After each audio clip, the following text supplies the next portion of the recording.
যুবকের সেজদা আল্লাহর আরশ কাঁপা ওঠে। নওজোয়ান সেজদা দিলে আল্লাহ আরশ আজিম থেকে বলে, যুবক তুই আমারে সেজদা দিলি, যা ওয়াদা দিলাম হাসরের ময়দান আমি তোরে আমার আরশের ছায়া দেব। তোরে আমি পাশে বসাবো নওজোয়ান, তুই স্টেজে বইবি,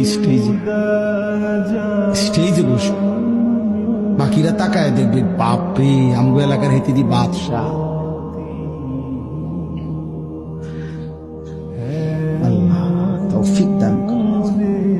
চলেন এই আয়াতগুলোর তর্জমা বলি, শুধু তর্জমা। আল্লাহ তাআলা বলেন, কাল্লা ইদা দুক্কাতিল আরদু দাক্কান দাক্কা।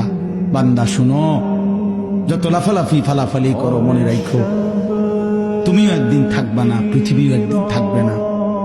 এই গোটা জমিন আমি আল্লাহ তাআলা চূর্ণ বিচূর্ণ করে ফেলব, সব শেষ করে ফেলবো। আসমান জমিন চন্দ্র সূর্য সব শেষ করে ফেলবো। হাসরের মাঠ কায়েম হবে।